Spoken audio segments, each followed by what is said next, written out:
नमस्कार, मैं मोहित आनंद स्वागत करता हूँ आपका आपके अपने यूट्यूब चैनल पर। उम्मीद करता हूँ दोस्तों कि आप सभी बहुत बढ़िया होंगे और अपनी पढ़ाई बहुत ही बढ़िया ढंग से कर रहे होंगे।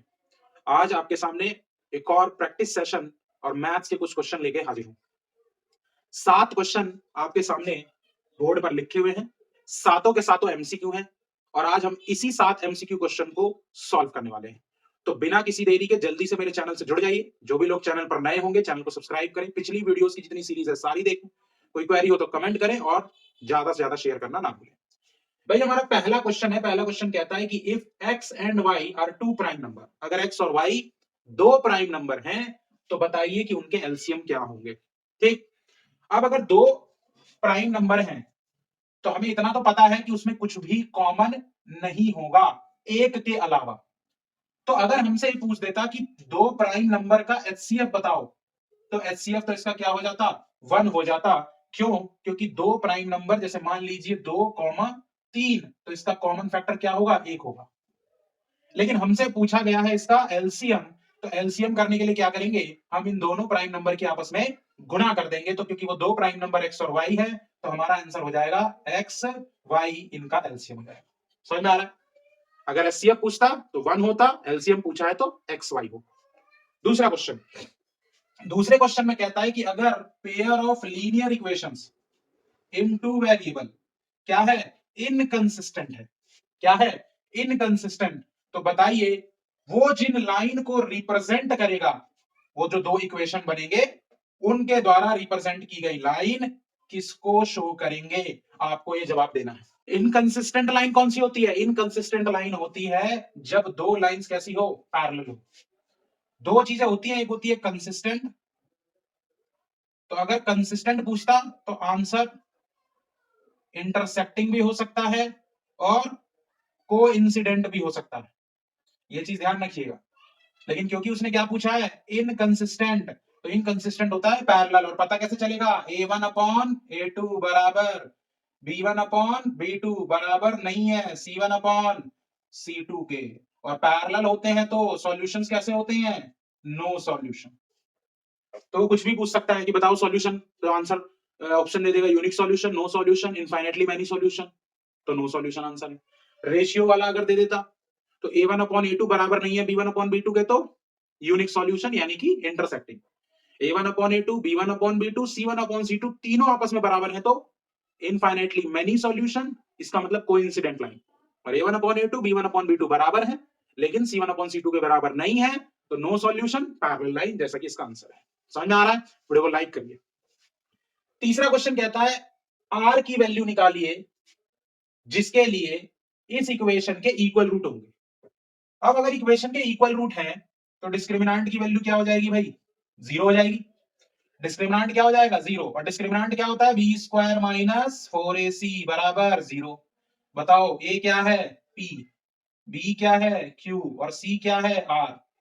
तो यहां पर देखो q स्क्वायर माइनस 4pr बराबर 0। क्यू स्क्वायर बराबर क्या हो जाएगा, 4pr। हमें किसकी वैल्यू निकालनी है, r की। तो क्या r की value Q square upon 4p होगी? हाँ बोलना पड़ेगा, कोई जवाब नहीं आ रहा, कमेंट करिए क्या इसका आंसर बी होगा। डिस्क्रिमिनांट हमें क्वाड्रेटिक इक्वेशन के नेचर ऑफ रूट्स बताता है। अगर डिस्क्रिमिनांट की वैल्यू 0 से बड़ी आई है तो रियल रूट्स, 0 से छोटी है तो अनरियल रूट। और क्योंकि यहां पर बोला हुआ है कि रूट्स इक्वल हैं, इसीलिए हमने डी की वैल्यू इक्वल्स टू 0 ली है, जिसकी वजह से हमारा answer Q square upon 4p आया है। क्लियर है? चौथा क्वेश्चन कहता है कि अगर हम 720 का प्राइम फैक्टराइजेशन करें तो एक्सपोनेंट ऑफ 2 कितने होंगे। भाई 720 को मैं क्या लिख सकता हूं, 72 गुने 10। तो 72 के फैक्टर कर लो, 720 करूंगा तो लंबा हो जाएगा। तो 2 से कर दिया, 2 3 6 36 दूनी 72, 2 से कर दिया 18, 2 से कर दिया 9, 3 से कर दिया 3 और 3 से कर दिया 1। तो इसमें तो 2 3 बार आ गया। 10 को क्या लिख सकता हूं, 2 गुने 5। तो 2 गुने 2 गुने 2 गुने 3 गुने 3 गुने 2 गुने 5, तो 3 तो यहां और 1 यहां, यानी 2 की पावर कितनी है, 4। तो आंसर क्या है, 4। समझ में आ रहा है कि नहीं आ रहा है? रियल नंबर का एक बहुत ही हलवा क्वेश्चन, एक ये क्वेश्चन हो गया और ऊपर से एक क्वेश्चन ये हो गया। दोनों ही बहुत आसान है, एचसीएफ एलसीएम या प्राइम फैक्टराइजेशन के बेसिस पे क्वेश्चन। समझ में आ रहा है? वीडियो पसंद आ रही है तो वीडियो को लाइक करना तो बिल्कुल ना भूलें। भाई क्वेश्चन नंबर 5, ट्राइंगल चैप्टर से क्वेश्चन हमसे पूछ लिया गया कि एक ट्राइंगल है एबीसी, तो हमने एक ट्राइंगल बना लिया एबीसी जिसमें डीई पैरेलल है, डीई पैरेलल है किसके, बीसी के। तो अगर बीपीटी थ्योरम लगाऊंगा तो ए डी अपॉन में डीबी बराबर एई अपॉन में किसके हो जाएगा, ईसी के हो जाएगा। हाँ बोलना पड़ेगा। अगर आप लोगों ने एनसीईआरटी पढ़ी है और मेरी वीडियो देखी है तो आपको पता होगा कि इसका कोरोलरी यानी कि एडी अपॉन में AB is equals to AE upon में एसी भी होगा। समझ आ रहा कि नहीं आ रहा? अब एक बात बताओ, एडी कितना है, 3। एबी क्या एडी अपॉन डीबी का सम होगा, मतलब 7 होगा? हाँ बोलना पड़ेगा। एई कितना दे दिया, एई दे दिया 6 अपॉन एसी। एसी इसलिए कर रहा हूं क्योंकि एसी ही निकालना है।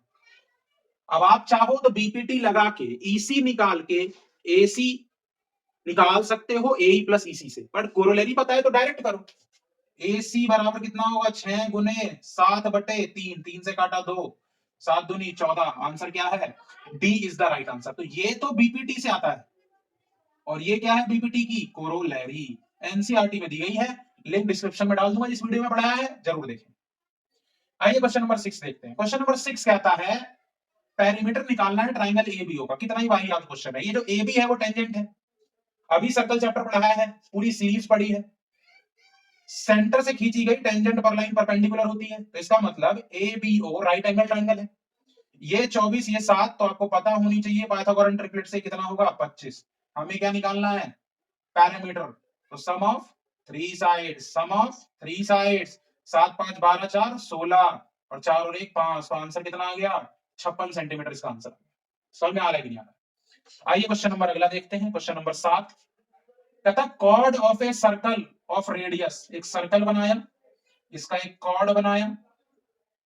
The chord of a circle of radius 5 centimetre, तो ये इसकी रेडियस है। ओ सेंटर मान लिया, ए बी कॉर्ड, दोनों रेडियस कितनी है, 5 सेंटीमीटर। कहता है subtend right angle at its centre. Centre पर क्या बना रहा है, राइट एंगल बना रहा है। बताइए लेंथ ऑफ कॉर्ड। भाई कितना ही आसान है, पाइथागोरस लगा दो, 5 का स्क्वायर प्लस 5 का स्क्वायर और इसमें क्या लगा दो, रूट।